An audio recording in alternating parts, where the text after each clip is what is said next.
let's get to our star this evening, Will Alexander. He set the record as the youngest handler in Canada to achieve #1 dog all breeds. That's a pretty big accomplishment. He's one out of only 5 handlers who've shown more than one top dog all breeds in Canada. He was the handler of the 2015 Best in Show winner, Beagle Miss P. And he is also an avid teacher and entrepreneur. Will has many, many different businesses that maybe we'll get a chance to tell you about all of the amazing things he has to offer. But for right now, I would like to just start by learning a little bit more about Will. So hello, Will. Hi, everybody. How is everybody tonight? Good to see you all there. I would love to know how you got started in showing dogs. Well, my parents bred Irish setters, and we bought our first Irish setter. I was about 5, I think, when we bought our first Irish setter, and she wasn't very good quality, but she was passable. And we started going to shows, and she was getting hammered. She couldn't win anything. So we actually ended up buying a dog out of the newspaper, and he was advertised as half a champion. And we bought him, and he was this big, hairy red dog, and we had a professional handler groom him for us, but my dad showed him. And his very first show, he won the group first from the classes. And there was about 40 Irish setters in the breed ring that day. And my dad got a picture. And the next day, he went 4th in the open dog class, and he got a picture again. So he didn't know what he was doing. But after that, it just evolved from there. I started watching dogs, and I had a few heroes growing up. George Alston and Brian Taylor were both very prominent Irish setter handlers. And that's how I got the bug, really. I got to watch George, and whenever I was in the States, I watched George. And whenever I was at home, I watched Brian Taylor, and they were both, I thought they were rock stars as far as I was concerned. I saw them, they had the most beautiful dogs. In my eyes, back then, Irish setters were the most beautiful dogs. So I started at that level, and my parents got to know a lot of the very big breeders. And there was a very famous breeder in Middleburg, Virginia, named Ted Eldridge. Travelled Irish setters. I don't know if anybody's ever heard of that anymore. They're long gone, but they were very famous Irish setters. When I was about, I guess around 10, I went to visit Mr. Eldridge with my parents to look at a dog, and they ended up giving me an English cocker that Mrs. Eldridge bred. And after that, I started visiting them every year. I would go every year to Middleburg, Virginia, and I would do what's the specialty? It was the Potomac Irish Setter specialty in Virginia, and Old Dominion was my favorite show. I was the Cherry Blossom Circuit with Mr. Eldridge, and Mr. Eldridge's handlers back then were Mike Billings and George Alston. So I got to see I met Mike and Janie and Bob and Ted Young when I was like 10 years old. I met them at a Professional Handlers Association party with Mr. Eldridge, and I didn't know any of them except for George. So, but I think back now, and I got to meet some of the real icons of the sport when I was that age. So I went from there, and I showed dogs in Canada, and then I worked for handlers starting around 16 or 17.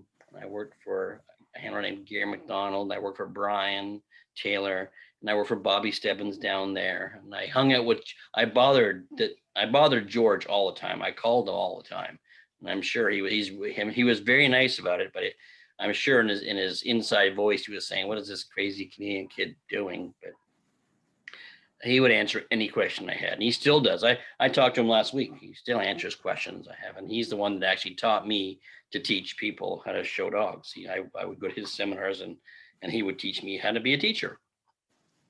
And it went from there. I went on my own probably in 1986. I went on my own because my boss at that point, Gary McDonald, he passed away tragically in a house fire. So the next weekend I was the handler. I had to show the dogs, and it went from there. We showed an Irish setter named Impresario in '87, and he was top dog all breed, and I was 22 years old at that point, and it just kept coming from there. It seemed almost like it was written down somewhere. My career just kept catapulting till I ended up going to Best in Show at Westminster. And then after that, I kind of slowed down a bit and showed some dogs and started actually lean more towards the teaching of it. So I enjoy teaching. That's amazing. That's Cole's notes. Wow. I mean, 22. I mean, a lot of people are just starting to have the dream. I know, For it's many. crazy. I think back now, I have a 27-year-old son, and I think he's really mature. But when I was 22, I already had I was at 23, I had a mortgage, and I would this was crazy. I couldn't believe So how what, fast things went. so what do you attribute to your success, to being so successful? And, in all fairness, you could have been a one-hit wonder, but you've done it 5 times. Yeah, I was top dog all breed 4 or 5 times, I forget. Yeah, 3 hours, no, 4 times. 3 hour setters in an Afghan. Okay. Yep. And all the Irish setters, actually the final Irish setter, his name was Piper, DeWitt's great one. He was grandsired by the other 2 Irish setters who were top dog over that I showed. So and he won 101 best in shows. His one was in Detroit, Cobo Hall. So he was a pretty fun dog. So you're actually going to tell these kids that it was just luck? You just happened to be in the right place in the right time? Is that No, what you're going to no. say? I think timing does have a lot to do with it because I met the right people, and I was like a sponge. I don't know, Kelly, do you remember Garrett Lambert? No, I don't. Now, Garrett was a very successful handler here in Canada. He worked for Bill Trainer, and he came up here and he settled down up here, obviously. And I used to bug him to no end. I would call him all hours asking him questions. And I think that was my secret was I just was like a sponge, and you'd go into my grooming room and there would be pictures of all these famous dogs, and I would draw on them as to where I wanted to trim them or where I would change things, and I would call George up and I'd say, how did you do this, how did you do that? And I just always spun. Well, we had bench shows in Canada, and I don't know if you guys know what bench shows are. Bench shows, you have to arrive, not you, Kelly. You have to arrive at a certain time. You can't leave until, I think we couldn't leave till after mission show and 7 o'clock each day, and we had a week straight of those shows, and we would have there was a sportsman show in Canada, and Peter Green would be there, Bobby Barlow would be there, Tommy Glasser would be there, George Ward would be there, and these guys couldn't go anywhere, so they just stood around talking, and I was the little guy wandering around listening to them all and bugging them all. So I got to know them all when I was a little kid. So I'm going to say the Cliff Note version for the juniors here are: it's okay to pester handlers, ask lots of questions, be eager to learn, be persistent. Yeah. And then also aligning yourself with good, knowledgeable people, because you had great people guiding you. In many ways, you were lucky you fell into it, but there are people that could be in that position and not have taken advantage of it, and you Oh, there's really no question. Yeah. capitalized on I those think great influences. I think it was because it's what I always wanted to do. Like I think when I did retire a couple years ago because I had a bad hip, and I'm actually come back to show a few dogs. But someone asked me um, what kept me going, and it was I just wanted to get better and better all the time. Even when I was in my 40s, I would see somebody and think, and I would ask them the question. It was just nonstop questions over and over again. And I always considered myself, I was interviewed one time, and I considered myself the luckiest person I was around, because when I was 10, I wanted to be a professional handler. So when I grew up, I was a professional handler. So I got to do what I wanted to do. Like some people want to be astronauts and be baseball players, and they don't achieve it. And I got to do what I wanted to do. So speaking of living the dream, can you maybe describe for us the day that you showed Miss P, like approaching Westminster? What were your thoughts coming into Westminster? What was it like in the breed, in the group? And then, maybe even best in show, if you could just tell us that story, because, there's so much that goes into that win. Oh, for sure. Well, she was the first dog I ever campaigned in America. I had shown up for circuits and then gone home, but she was the first dog I ever showed all year long, and she ended up top hound, and she won the, what I guess they don't call it the Quaker Oats anymore. They forget what they call it now. So it was a very exciting year, and Westminster was going to be your last show, no matter what. And coming up to it, any of those big shows where you think you have a chance to do well, things always start to go wrong, or you overthink things. And one day I remember I was coming, we had the specialties, the setter specialties right before the garden. And I had Miss P with me because she never left never left my side basically.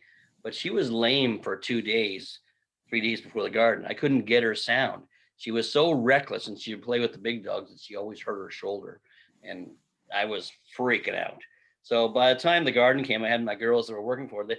They would carry her in lots of crate time, and she was so used to a regimented exercise that she was getting pent up where she was not herself, because she's usually, even at dog shows, I would either I would walk her forever or the girls would walk her just to stretch her out, and she was not getting that because I was so worried about her shoulder.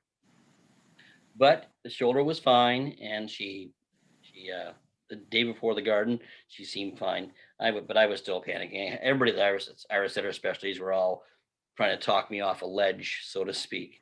And then the day of the garden, I took her in the breed ring, and it was Alan Odom was doing it, and she was showing pretty well. But Alan had never really done much for her, so I wasn't really convinced about the breed.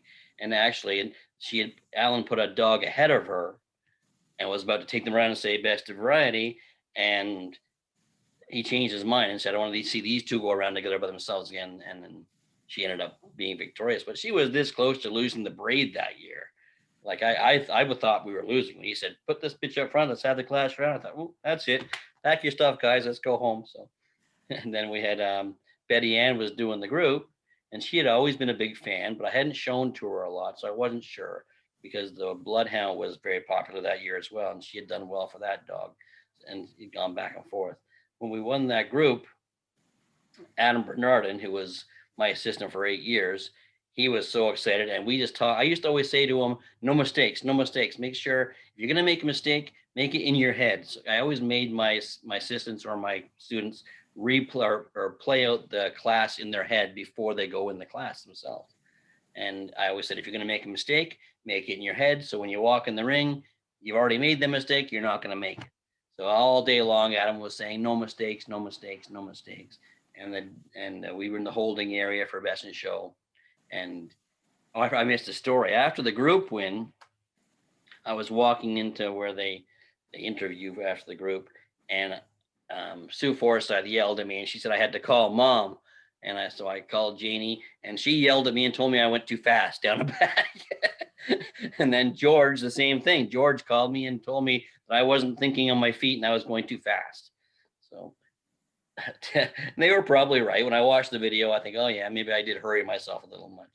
But then the next day, I told Adam, I said, no mistakes. So we worked on no mistakes, and it just seemed to work out for us. I slowed myself down in my head. George always taught me to think in slow motion when I was in the ring, to go half speed, and it really does work. It really, if you take your speed and cut it in half, because of your adrenaline, it's probably the right speed. So that's what I've always done. That's what I've always taught too. That's interesting. I mean, really interesting lessons there. I love the idea of practicing it in your head. So by the time you get in the ring, it's not your first time. You've done it over and over and over, and there's almost a pattern now that's been established. So you know how much driving we do, Kelly, and I would do that when I was driving. I would play out classes in my head while I was driving. And I remember the first national with beagles I ever won was 1992, and I remember winning that national driving home from a dog show in Canada because I played it out in my head. I think I was going to do, and it just seemed to work out for her. Well, and and I love that, here 20 years, maybe 30 years after you started, you're still practicing in your head. Oh yeah. It's you don't get to a certain place in this world and you just become complacent and you don't have to keep working. You become complacent, someone's going to beat you. Yeah, and I always tell people when I teach my classes that even as owner handlers, when you walk in that ring, the professional handlers are not going to let you in. So you cannot make a mistake. You have to go out there, and they're hoping you're going to make a mistake because that's when they have it on you, in so to speak. And it's not just professional handlers. Really good breeder owner handlers are the same way. So when you're in there as a owner handler, brand new, even a junior handler, I always tell my students, watch everybody in your ring, watch what they do, watch so you know what they're doing and see what mistakes they're doing or what mistakes they're not doing. So you have a blueprint when it's your turn up there. So I see so many people that will sit and be chatting during the whole class. And I think you lose part of that edge if you're chatting and you miss things. You really do. It's amazing what you miss when you're chatting, and even to the point of just how some judges seem to like you to bring the dog back to them. Some like the side, some like the front. They're not going to tell you most of the time, so you need to watch and find out what they want. I used to always make a point of going to class before, so I had an idea of what they wanted as well. So Yeah, that's great, great forewarned advice. is forearmed, as far as I'm concerned. Yes. Yes, well, I like to be very prepared too, so I can have a bit of a neurotic mind, but all my ducks in a row, and I am capable of improvising, but if I don't have to, I want to Oh, plan. exactly. Um, so what was it like after winning? You see the Westminster winner, they have to go on all these TV shows. How did that feel, like being this dog handler to now you're on national TV? What was that like? It was exhausting. Like I made Adam come with me because I was so tired, because they made us stay at the after show party till like 2 o'clock in the morning, and then they met us at the hotel at like 4:30, 5 o'clock to make all those morning shows. So I was exhausted, and so Adam came with me to keep. He looked after P while they interviewed me, and actually at one point I went down the truck and had a nap because I was so tired. But it was something I never forget. But to tell you honestly, I do forget some of the shows. I've had to go back to YouTube and watch some of them to see where we were. And I've only ever watched the garden tape itself, the whole entirety, once. So Wow. yeah, I don't like watching myself. Oh, maybe someday you'll you'll want to do that. Right now you're probably still winding down, because being the life of a handler is quite the adrenaline rush. There's not Yeah. not much downtime, which actually leads me into my next question. Being an all breed handler, can you tell me about the life of an all breed handler, and what your life looked like when you were campaigning a top dog? Like, what were your weekdays like? What was the weekend like? Oh, and you got to remember, everybody, that these are animals, and they don't get a day off. Like you are with them all the time. And I had girls work me and staff and whatnot, but I tried to use Mondays as the day I got back to everybody.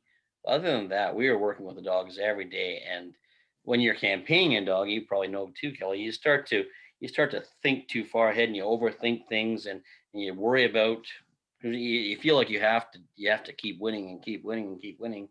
And it's true. Like when people have a lot invested in the dog and you, so you've got to do the very best you can. So you are almost overthinking where you're going and what you're doing. And we were very regimented. I felt that structure was the best thing for the dogs and for the staff. If they had certain days where they had to, I had 3 staff members at the kennel that were on the road with me, and I would always have one. They didn't have to do the same job over and over again. So one day one would treadmill the dogs, the other one would be doing, if they were in bands, redoing bands and redoing washing out pee for furnishings, and the other one would be doing more maintenance. Then they would all switch the next day, just so that they didn't get in a rut. And it worked out well because I found that they never got bored of what they were doing, and they were great too. Like they were, I, I don't know how they were tireless. It seemed like I had some very good assistants. Even young Adam would work until he dropped. Like it was. I had some really good kids, really good kids. So at what age or what experience level would you be willing to start working with a junior? What are your expectations and when are you open to Well, starting usually, them? yeah, usually 16 was the age I started them at, but there were some that just started hanging around the setup when they were younger, like Ashley Martins and Jordan, and there were other girls that would just come in and start sweeping up and tidying up, and then they eventually just became part of the team. They did it Yeah. all themselves too. Like I never asked them to come and do it. They came and asked me if they could do it, and I think that's such a great initiative, and Adam came to me when he was 14. He was having issues at home, and he came and lived with me, and I knew his sister very well, and he came and lived with me and went to school, and I made sure he went to school, and he almost became my adopted son.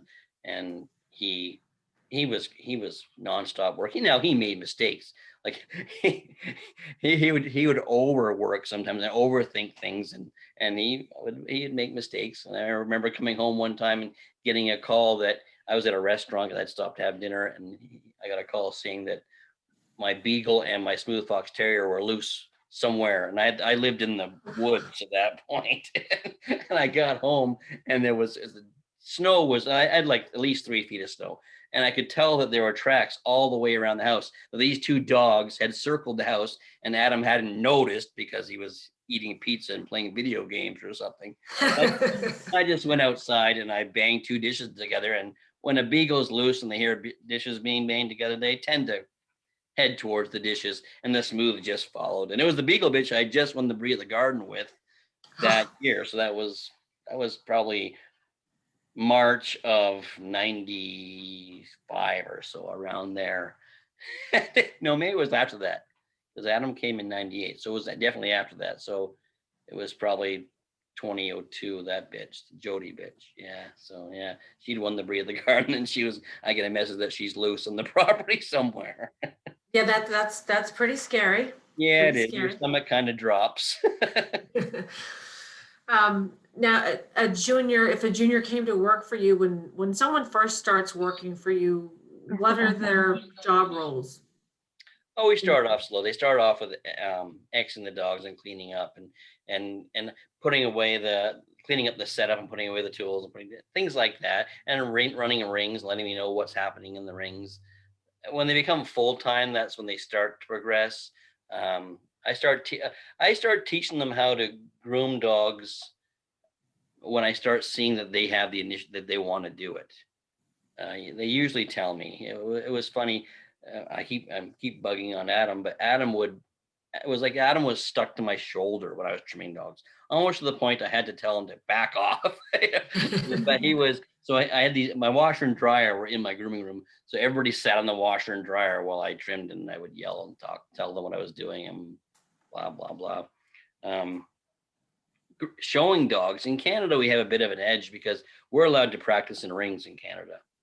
So every morning I would take the kids into the ring, and they would work with a different dog. Because I always said, what if I get stuck and you have to go in the Bouvier ring, or you have to go in this ring?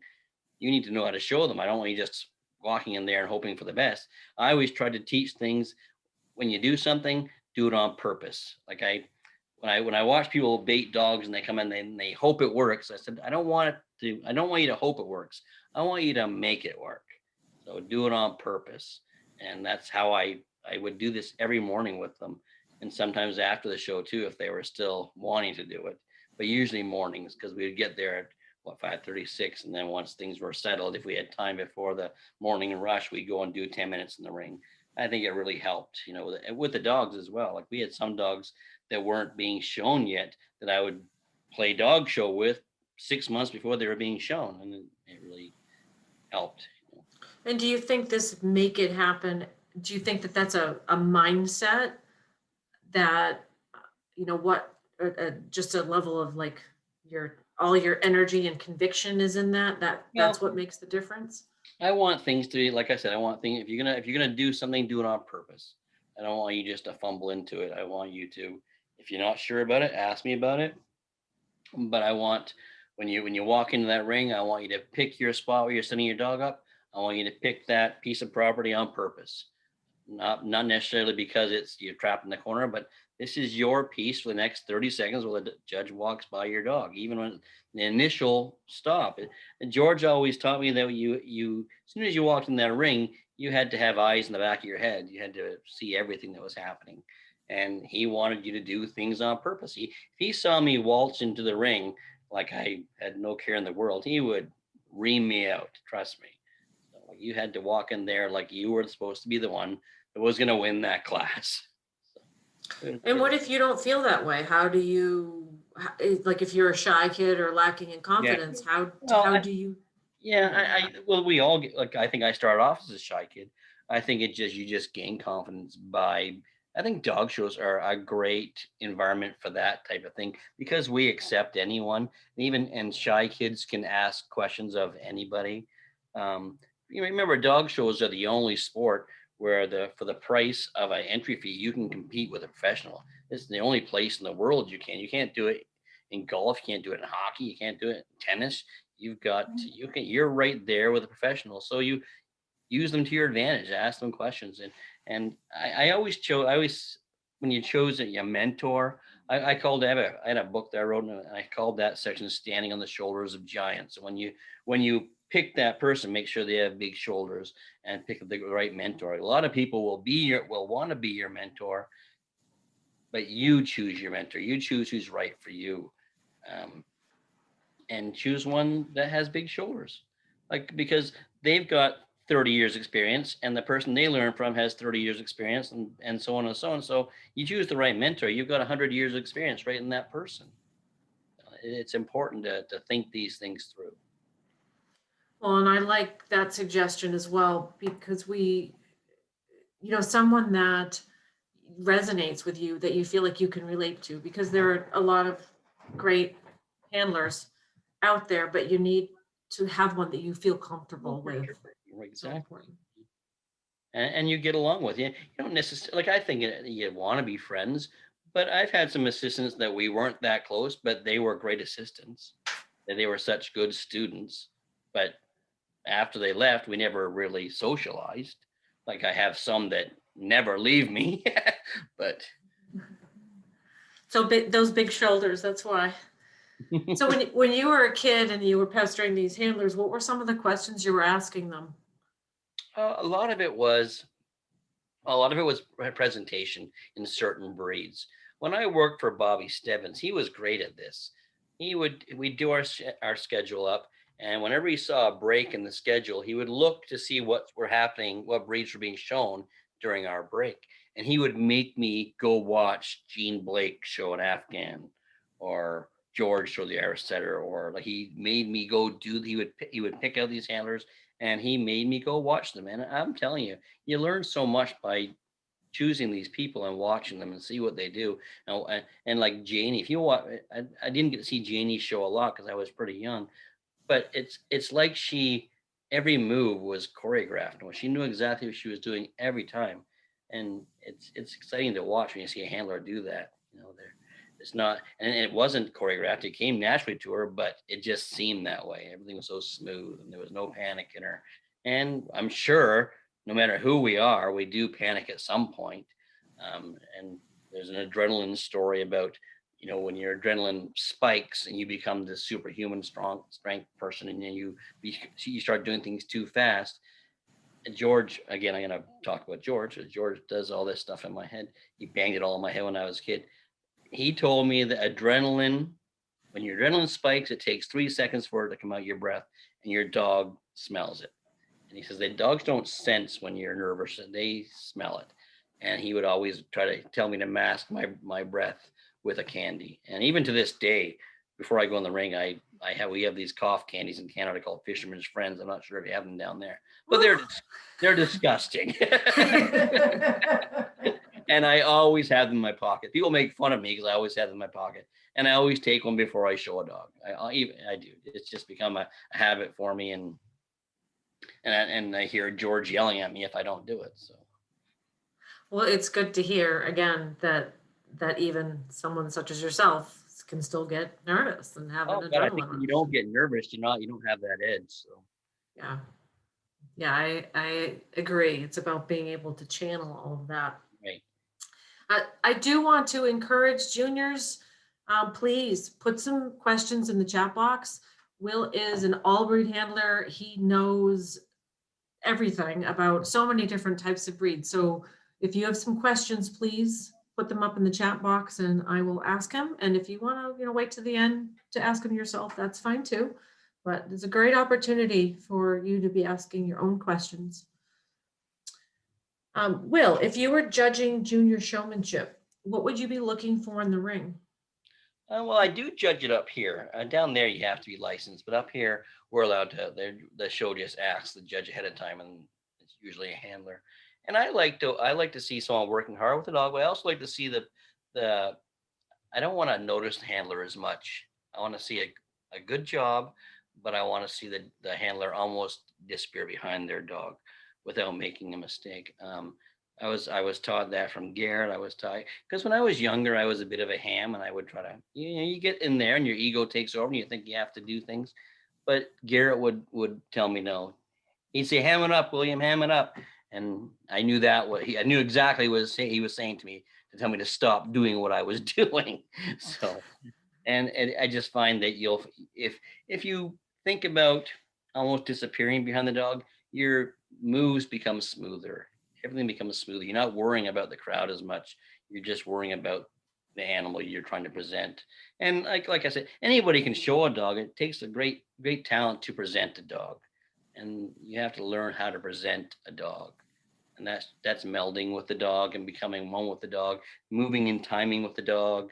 Everything's got to become, but it's about the dog. So you need to work with the dog. I like handlers that ask their dogs to do things, not tell them to do things. So I can see that when I'm judging juniors. Yeah, there's a big difference in that. There sure is, yeah.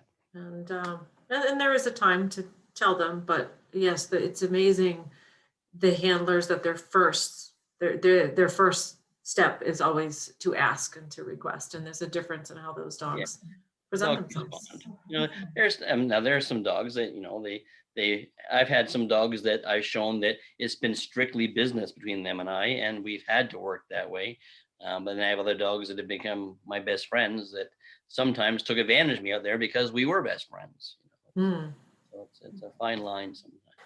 So you mentioned that you like to look for a handler that melds with the dog. How do you meld with the dog? Well, I just try my best to work off the dog. I try to, if the dog has certain habits, I try to work with those habits instead of trying to work against them. I remember a young handler in Canada. He had a very nice dog that he got from an American kennel. The dog had already won some best in shows down in America, and he was trying to change the dog. And he came out of the ring one day. He was so angry, and he said, "I got to retrain this dog." And I said, "No, he needs to retrain you, because he knows exactly what he's doing, and you're working against him." So, and he'll never admit it to this day, but things changed that day. He started winning, and I could see he wasn't forcing the dog into doing things, and the dog just performed himself. It seems like they do. Dogs all need a lot of there's guidance involved and direction, but if it looks easy, it's usually because the dog is being directed the right way and guided the right way without being forced. Like I've had some dogs where judges told me, "Oh, anybody could show this dog," and I'm like, "Oh yeah, take him and find out." But it's just because we had that connection, and I knew what to expect from them and what they were going to do in certain situations and how they were going to handle this part of the crowd or how they're going to handle the examination. It's all these little things I think you need to learn about your dog, about each dog you're showing. It's working with the dog, not working against the dog. Yeah, that's great advice for sure. Annie has a question. How did you decide to pursue showing dogs versus going to college? Was that a difficult decision for you? Well, I did try college for a while, but the dog shows just got in the way. And I had this one dog that I was doing quite well with as a youngster, and my parents helped pay for that dog's career and called it my tuition. And it really did work out well because that I learned so much from that dog. And I just always wanted to be a handler. There was nothing really else I wanted to do. So it was hard to try to move my direction somewhere else when I was always being drawn back to the dogs. Well, I think it's a great question and a very personal decision It really for. is. Like I would tell my kids, I have two boys, and I would say, "Oh, school first, yeah, something to fall back on." And I think I learned a lot of in life school. I have my own shampoo company, and I've written a couple of books, and I've got my online stuff, and so I think I've learned from people I've been around. So I think because of our world and the dog show, we have so much access to different individuals who do everything that you learn from all these individuals. It's amazing who is at the dog show, from politicians to lawyers to teachers to doctors. You can learn anything you want from talking to these people. And I think Right. I think I was one of those people that just continuously ask questions all the time. Well, I will say from my perspective, I did pursue my degree and I did want to have that to fall back on. And of course, that was the line of logic when I grew up. Oh, it's good logic. Um, but I can see both perspectives. And one thing I will say is being a professional dog handler, I actually feel I could be a CEO of any company. The skills that if you're good at what you do, you're a psychologist. Not only do you know how to psychologically work with a dog, you learn to work with all different types of personalities of people. It's part of your job. You learn how to fix your vehicle when it breaks down. You learn how to you you are a jack of all trades in many ways and very self-reliant. So there are so many life lessons that that come with being a dog show handler. That that's why you retired, Will, and here you are. You're promoting products and which I'd love to hear a little bit more about as well as what you're doing after, because I think one of the things that does come up, and Tuni Conti is someone that I interviewed as well, and she said, absolutely, you go to college, you could get injured, this is a very physical job, you have to have that college education, which I agree with. But as I see with you, Will, you have this, this is like phase two, and here you are making a career where you're not handling dogs and you're doing it without a college education. Um, so Dogs were definitely a stepping stone though for everything I've done. So it's worked hand in hand. Um, I think it was just I hate to say it, dogs just kept pulling me back in everything I do. Everything I do is somehow directly or indirectly because of dogs. I've been So very lucky. can you tell us a little bit about the programs that you have? Some of my juniors have checked out your virtual videos and you have schools. Can you tell me a little bit about what you have to offer that maybe could appeal to some of the juniors? Sure, I have a YouTube channel called Dog Show Tips, and right now I'm doing a lot of interviewing, but I also do a lot of lessons on that. And I've done, I think right now there's about 5 or 6 lessons on YouTube where I've broken different aspects of the sport down, from the free stack to the hard stack to moving your dog to tabling your dog. I've also done a bunch of grooming seminar webinars. I have a line of shampoo and conditioners out there. Um, I wrote a book in 2013. I wrote a book called For the Love of Dogs, and it was just a story about a young person's pursuit in the sport of dogs, and it went well up here, and it seems to go well in Europe too. I think there's some Irish setter clubs and whatnot that promote it as well. I wrote that. I got the idea driving to Chicago International because we were talking amongst ourselves that there was not enough young people in our sport. So I thought, I'm going to write this book about this young person that gets involved in the sport, and it was a lot of fun. Um, Done a lot of articles. Um, I just tried to do everything I could, educational wise. Besides the obviously the shampoo and conditioners, but all my webinars and seminars. I do seminars. I haven't been doing them because of COVID, but I for a while there I was booked 2 and 3 a month across Canada and the States, and it was very busy. That was gonna be what I was gonna do when I retire, but then when COVID came along, we've had to find something else to do. And a buddy of mine that has been helping me with dog show tips for about 10 or 15 years, we decided to start dog show tips with the interviews and the nonsensical ones, plus all the webinars that we did. We did a 3-part webinar on showing dogs, and that went over very well. We tend to run that every 6 months. And I also have different breed webinars, an individual webinar. I've also done where people have sent me videos of themselves showing their dogs, and I will critique it and tell them what I think they should do and how to improve it, in my opinion. I get a lot of Europeans from that. It's a lot of fun. It's very gratifying too. And I look down on my phone and there's a number there that is like way too long to be a North American number. And they thank me because they finished their boxer and they had never been to one class, but they learned through virtual. So, and it's fun. I like hearing those things. I love hearing when someone succeeds and I've helped them along the way somewhere. Yeah, that's great. It's I think it's great to have all this virtual, and even the interviews that you're doing that can give juniors or people new to this access to some of these great people that have come along and hear their stories.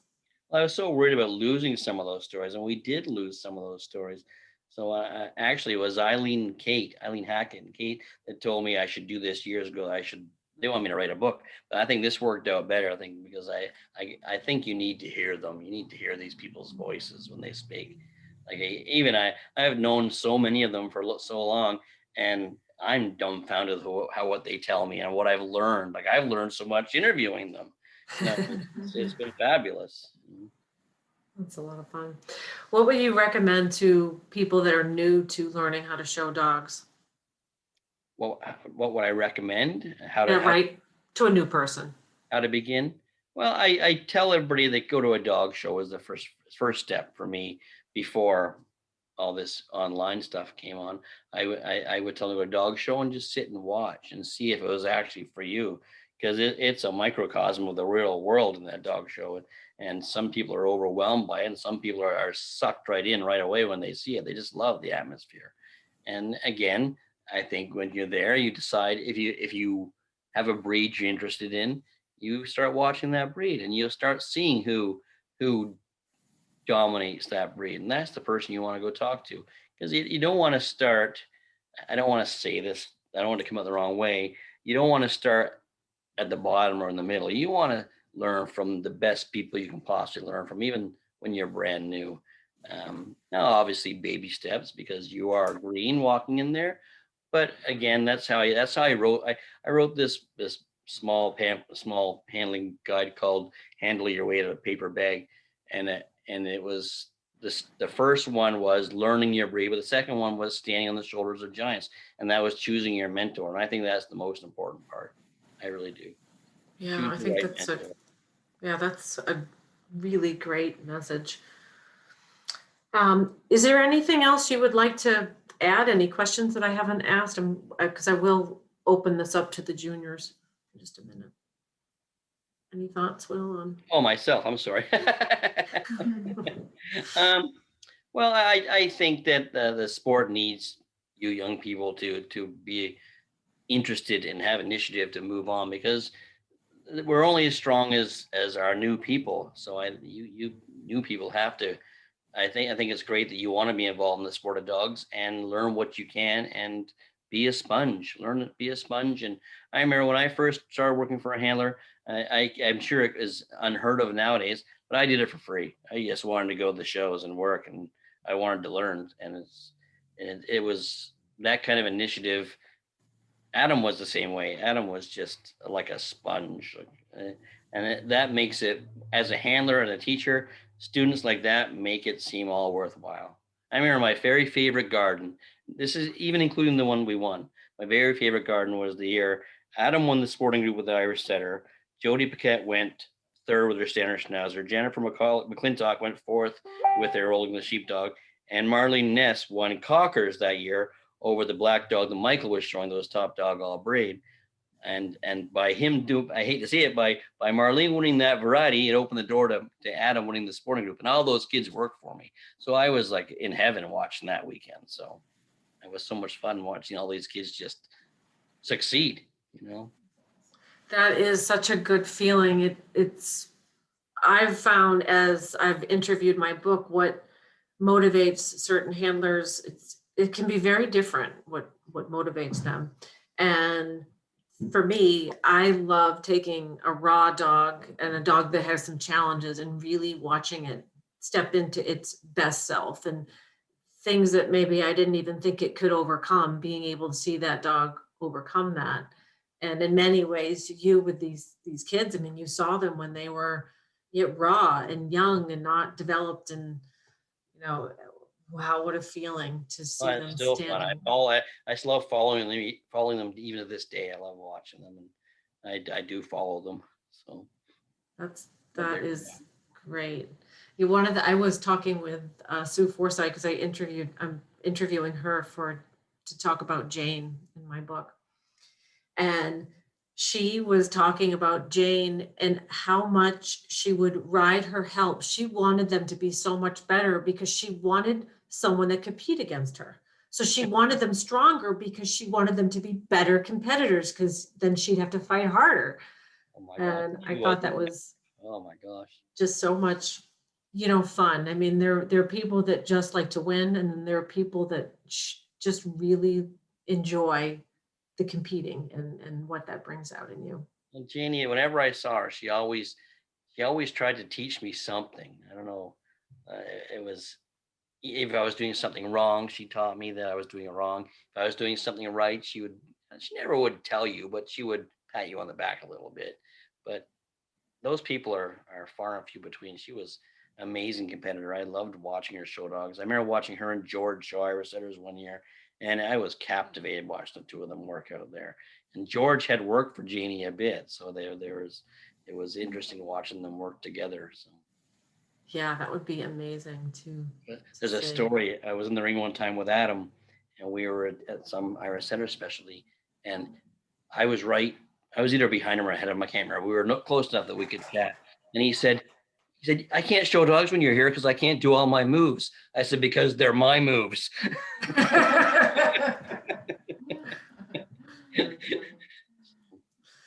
So, Will, can you tell us some of the breeds that you show? I have juniors that show several different breeds. We know that you specialize. Setters are really where you got your start, Yeah. Correct? But what are some of the other breeds that you? I've won best in shows in every group. I love showing standard poodles. I showed those for Linda Campbell for years, and Alison and I were together. We ran the whole kennel for Darwin Kennels, and that was a lot of fun. I love showing poodles. I love showing French bulldogs. I showed a lot of Cavaliers and Griffs. Terriers weren't as strong in Canada, but I did show a lot of Airedales and later on Border Terriers. And I loved showing the Airedales. I always, there's another person when I first got my first Airedale, I bugged Bobby Fisher until he finally answered my questions. So, and he was great that way too. And he didn't know me from anybody, and he still answered my questions. I was just this young kid that kept bugging him. Working dogs, I showed a lot of boxers and I showed herding dogs. Bouviers was what I showed mostly, Bouviers and sheepdogs in the herding group. In the working group was mostly boxers. I showed a lot of boxers. Hound Group, Beagles and Afghans were my main two breeds. It was Top Dog got breed in 2010 with an Afghan dog, and he was so smart. He was like a person. It was so much fun to have him around. And then sporting dogs is my main. A lot of setters, a lot of spaniels. I grew up with Irish setters and English Cocker spaniels, so. I consider myself a sporting dog handler first. Well, for sure, if kids have any questions when it comes to grooming, I'm hearing poodles and Afghans, so I think you're pretty well qualified if any grooming questions come up. I have Amanda here, just wanted to know if you've ever shown a Saluki. Yep, I showed for Star White up here. I showed a bitch named Lucky, and she won it. She was top. number 2 hound up here. I love showing Salukis. And I used to get in trouble when I first started showing Salukis because I showed them a little too sporting dog like, and I maybe moved them a little too fast, but I figured it out. So I watched Gene Blake enough and I figured it out. It's fun though, figuring out a new breed and trying Oh, to. God, yeah. And I always try to find who I think is the best at that breed and go watch them and then see how they do it, what little nuances they have, and it's amazing to watch them work. If someone that's a master at their craft, it's so fun to watch them work. I enjoy it. Yeah. Even now, I love to sit back and watch a good battle. Remember, I watched boxers a couple years ago at Orlando, and Michael was showing his bitch. Then I guess she was relatively new, and it was almost like he just turned it on, and everybody else turned. It was just so fun to watch them all battle back and forth. And he wasn't going to be denied that day. And when he came in the ring, I'm like, Mikey, that was exciting. It's fun to watch that. I actually do feel a little disappointed for some of the juniors coming up nowadays, because the way the shows have developed, you don't have a concentration of outstanding handlers in a breed. Right. Because most of us, if I'm campaigning a top Doberman, then another top Doberman handler isn't going to want to come show against me because they want to go somewhere else. But being able to see those top handlers, like you said, in boxers, and you have not 1 or 2, but you have 6 or 7 or 8 of them all in the ring at the same time, like duking it out. Oh, it's So much fun. We had a very famous boxer handler up here in the 60s and 70s named Shirley DeBoer. I don't know if you remember that name. She was top dog all breed 2 years in a row with a boxer up here.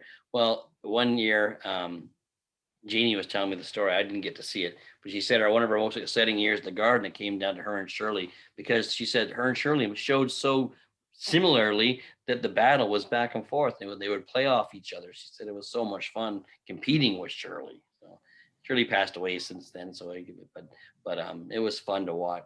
I never got to see Shirley show that much, but Janie always told me how good she was. That's great. And I hope that these, juniors being our future can hear this message of the camaraderie and how you can love showing against each other. And nobody likes to lose. Oh, exactly. There has to be that respect and there has to be that camaraderie. And it'll be so much more fun if you have it, trust me. Yep, I remember Toonie was saying in one of her interviews that Michelle Scott said, hey, if you won all the time, it wouldn't be that much fun now, would it? You'd get old. So I don't know. Some people do seem like they could just keep winning all the time and it doesn't get old. Oh, yeah. And it seems like they are, but they're not really. Yeah. We all like to, challenge like that. Yeah. And I have a couple, the juniors just have a couple questions about breeds. Have you shown Brittany's and Weimaranas?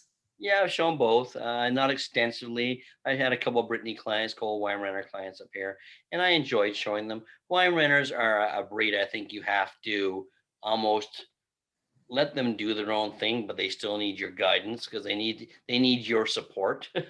And I think that you need to be with them. Brittany's, well, a Brittany, if you get a really good show dog Brittany, you can go on forever. They just seem to enjoy it a lot. There's certain breeds that just enjoy it. Like Irish setter males, doesn't matter what's happening. You give them a smack on the butt and away they go. They're just thrilled. Now the girls, on the other hand, they think too much and they make you work. But the Irish setter boys, I guess I find that with the boxers too. I don't know if you find that with the Dobermans, but the boxer girls, it's almost like you've got to talk them into it, where the boys are like, okay. No, I get a whole lot of things with boxers, but I show a lot of boxers myself, and the temperaments seem to be a challenge as of late. But that's not just boxers. I see that. Oh, sure. I showed for one boxer kennel basically, so I got to know what to expect. And the girls were all princesses, and the boys were all just dumb boys. Yeah. So how about I have Annie wants to know if you've shown an Icelandic sheepdog. Icelandic sheepdog. I can't say that I have. My really good buddy, Doug Belter, shows them all the time, but I don't think I've ever shown an Icelandic sheepdog. I've got a couple of juniors that have some of the rare breeds and a wire-haired Vizsla. Yeah, we have those up here. I've never shown one either, though. We have a couple breeders up here that do very well with them. They look the one dog that was up here. He did very well. He looked like he was a fun dog to show. I don't think they're much like the smooths though in temperament. I think they're a little more. They seem a little more grounded than the smooths as far as when I watch them. I have a question here from Elliot, and Elliot says that he has a standard Schnauzer puppy who is getting ready for his first show, and he wants to know how to prepare him when he shows him alone, because of when he's alone, he does perfect. But the moment he sees a person, he gets so excited and cannot stand still. Yeah, a lot of that, I see that a lot, and a lot of the times, because they have this behavior, we anticipate it, so we tend to promote it for them. They know that you're expecting it. I think you need to slow things down, like George said, work in half speed, and just do things in a slow motion manner with that dog. And it's got to become a structured thing for him, because he's gets himself so excited when he sees other dogs or other people, and he feels your reaction. So I just think you've got to learn to work through it and work things slow, one thing at a time. Even I tell people with new dogs in my classes, if you get 2 legs right tonight, I'll be really happy, So sometimes that's the case with these dogs, but a lot of the times it's how they react to you. They know that you're expecting it, and they pent up. It becomes the two of you are becoming one, but almost in the wrong way, because he's feeling what you're feeling, because you're getting anxious for that moment to happen. And I see it a lot of times with when dogs have bad experiences in the ring, like say they have a bad experience with a dog with a judge looking in their mouth. Well, then that handler expects that every time, and he starts to anticipate it.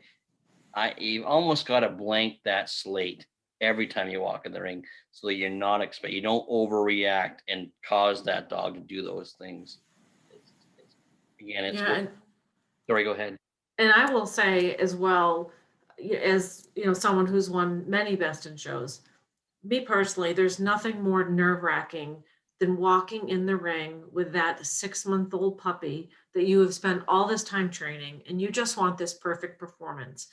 And so that when you create this expectation, it doesn't help. So all I'm trying to say is, Elliot, I completely understand how you have been practicing and everything is so perfect.